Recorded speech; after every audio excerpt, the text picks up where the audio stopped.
নিজেকে নিয়ে গর্বিত করুক, গর্ব করুক, নিজেকে সম্মানিত করুক। সরকারের কাছে কাউকে পৌঁছতে হবে না, সরকার তাদের দরজায় পৌঁছে যাবে। বছর ঘুরলেই বঙ্গে বিধানসভা নির্বাচন। সোমবারের শহীদ স্মরণের সভা থেকেই যে নির্বাচনের রূপরেখা তৈরি করে দিয়েছেন তৃণমূল সুপ্রিমো তথা মুখ্যমন্ত্রী মমতা বন্দ্যোপাধ্যায়। ছোট বড় প্রত্যেক নেতৃত্ব থেকে কর্মী স্তরের সকলকেই দিয়েছেন আগামী কর্মসূচি পালনের পাঠ। নবান্নের সাংবাদিক সম্মেলন থেকে এবার সেই পাঠেরই দ্বিতীয় পর্বের ঘোষণা করলেন তিনি। আবার জনগণের জন্য কল্পতরু মুখ্যমন্ত্রী ঘোষণা করলেন জনকল্যাণকর প্রকল্প আমাদের পাড়া আমাদের সমাধান। মমতার দাবি, এমন প্রকল্প গোটা দেশে এই প্রথম, যে প্রকল্পে জনগণের দরবারে পৌঁছবে সরকার, শুনবে জনতার কথা, সমাধান হবে সাধারণ মানুষের প্রতিটি সমস্যার। যেটা আমাদের পাড়া আমাদের সমাধান, সারা দেশে এইরকম উদ্যোগ এই প্রথম।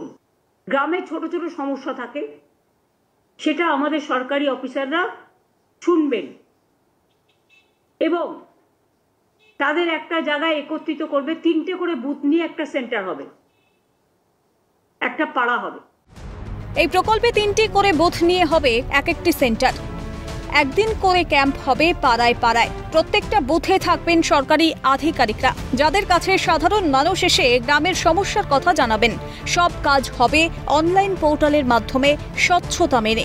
আর যে কাজ হবে তার জন্য 10 লক্ষ করে টাকা বরাদ্দ করেছে সরকার।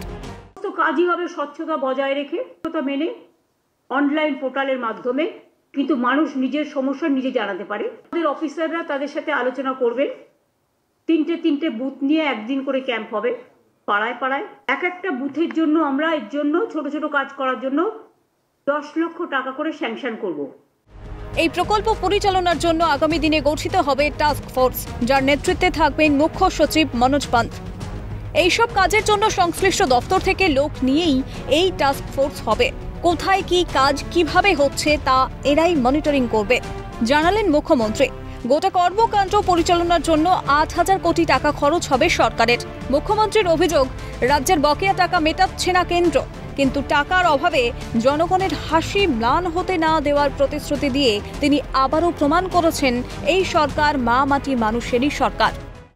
রাজ্য স্তরে এর জন্য একটা টাস্ক ফোর্স হবে, তার দায়িত্বে থাকবেন চিফ সেক্রেটারি নিজেই।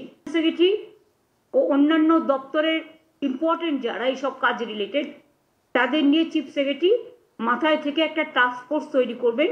প্রায় 1,75,000 কোটি টাকার উপরে, এখন টাকাটা আরো বেড়েছে। সেন্ট্রাল গভর্নমেন্ট আমাদের টাকা আটকে রেখেছে, আমাদের দেয়নি, আমাদের পাওনা টাকা, বকেয়া টাকা। সরকারের বৈষম্য বঞ্চনা সত্ত্বেও মানুষের কাজ, মানুষের মুখের হাসি যেন কেউ কেড়ে নিতে না পারে। 2রা আগস্ট থেকে এই প্রকল্পের কাজ শুরু হবে রাজ্য জুড়ে। রাজ্য সরকারের তত্ত্বাবধানে 80,000 বুথে পৌঁছে যাবে প্রকল্পের যাবতীয় সুযোগ সুবিধা। এই কাজের জন্য 2 মাস সময় ধরা হয়েছে। গ্রামের কলের প্রয়োজনীয়তা, ICDS কেন্দ্রের ছাদ মেরামতি কিংবা রাস্তা সারাইয়ের কাজের সমস্যা চট জলদি সরকারকে জানানোর নয়া প্রকল্পের জন্য ধার্য হয় 2 মাস। প্রকৃত অর্থে এবার বঙ্গের আমজনতা হতে পারবেন আত্মনির্ভর, আত্মবিশ্বাসী। জনদরদি মুখ্যমন্ত্রীর এই প্রকল্পকে সাধুবাদ জানায় জনগণ, তা বলাই বাহুল্য। ক্যামেরায় কিশোর মুখোপাধ্যায়ের সঙ্গে বিপ্লব চক্রবর্তীর রিপোর্ট, ক্যালকাটা নিউজ।